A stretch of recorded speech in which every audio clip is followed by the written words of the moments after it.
that the Savior that was coming was bigger than himself. And so he had to build on a foundation and create a foundation. And then he said, I can't go there. Yeah. But I see what's getting ready to take place. And what he was really saying is that I see what's about to happen. I can't get there with you, but I see what's about to happen. And notice God in his infinite wisdom places him at the right time, at the right place, and releases him into destiny. You got to be careful who you surround yourself with.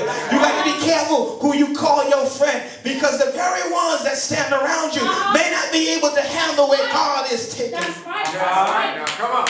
Moses sent them out to spy the land, and the only ones that came back with good report was Joshua and Caleb. Joshua and Caleb. They said, everybody else sat around and said it was impossible. Everyone else said it couldn't be done. Everyone else said you couldn't do it. But then God had a way of stepping in the situation, and he turned the problem around. Is there someone here tonight that understands that God has a way of turning your situation around? Hallelujah. Now, moving swiftly, he said, behold, I have set the land before you. Go in and possess the land.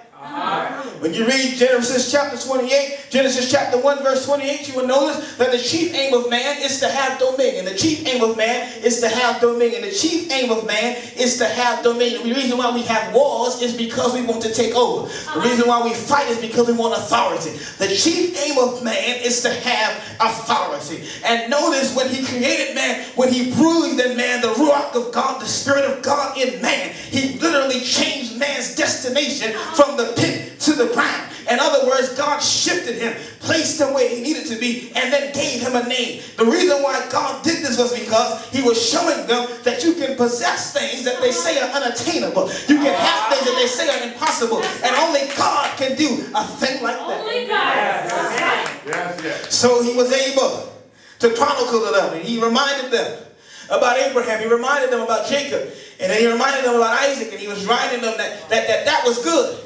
But there's something better than that. And what he was reminding them is that you sat in the same place for 40 years.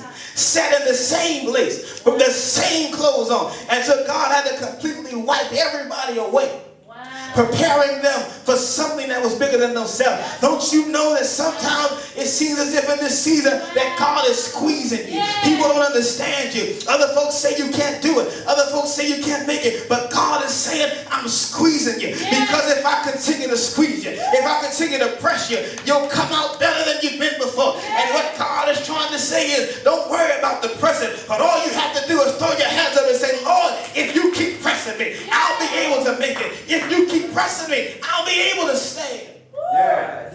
I'll be able to be a witness for who you are. Now, what's so interesting about this passage of scripture is that Moses then realizes that he cannot go where they are going, but he sets directives for them to do. And then he reminds them that there are some things that God promised you.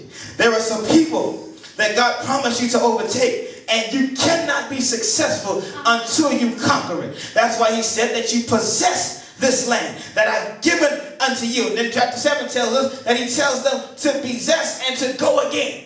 In other words, he's telling them that you have to conquer everything else around you because you have not passed this way before. This is something totally new to you. And what's happening is now we have to have a paradigm shift. We have to shift our mentality from what used to work to what works now. Alvin Topher said that the next wave of illiteracy is not those who cannot read. But Pastor Willis, he said the next wave of illiteracy is those who cannot learn, unlearn, and relearn. What he really was saying is that the next wave of illiteracy are those who cannot break their old learning pattern, catch on to the conformity of Christ, and actually demonstrate what God said in the scripture. We have done everything around the Bible. We've done everything around God, and now we need reformation because we have folks who would rather obey bylaws over the Bible. That's right. That's right. And because of that, we've created a counterculture according and diverse and divisive against the word of God. And what God is saying is, I have to remove the barriers. I have to remove the folk that said you could never do it. I have to remove the ones that said you could never be anything. I have to remove the folks that said you could never do anything, because God is trying to set you in a place that you have never been before. Don't complain about the squeezing, but accept the squeezing. Accept the persecution, because the more you persecute me, the more I look Yes. Moving on, he says, now the Lord has multiplied you, and this day, as the stars in heaven are multiplied. That reminds me of Exodus when they said to them, the more they afflicted them, the more they grew. The more they afflicted them, the more they grew. The more they tried to put trials and tests on them, the more they grew. And what you have to understand in this season, that you'll be conflicted. You'll go through situations. You'll go through problems. But it will not stop your growth, because God has a way of shifting situations. And the same ones that talk down about you, the same ones that talk mess about you, the same preachers that said you could never do it, the same deacons that said you could never build it, the same ones that said you could never do it, God has a way of changing situations around. Look at someone and say, he'll change it.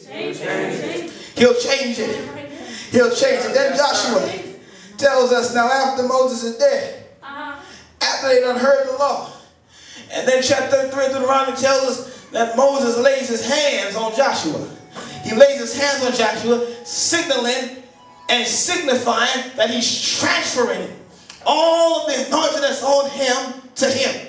And now he can literally be the epitome of what Moses was. Now notice his commissioning is very different, because now God tells him, be strong and of good courage. Be strong and of good courage. Be strong and of good courage. Be strong and of good courage. Why did he say that to him? Because now if you read carefully, you will notice that God tells Moses 8 different times. Moses tells Joshua 8 different times, be strong and of good courage. From looking around, from Numbers all the way to Deuteronomy, you will find 8 distinct times that he is told, be strong and of good courage. But now that Moses is dead, God has to speak to him directly and tell him directly that this is what I'm trying to tell you, that you have to be strong now more than ever before and make your face as flint, because the very ones that I said that you couldn't beat, the very ones that said they would beat you, are the ones I'm going to deliver in your hands. Wow. Wow. You have to be strong.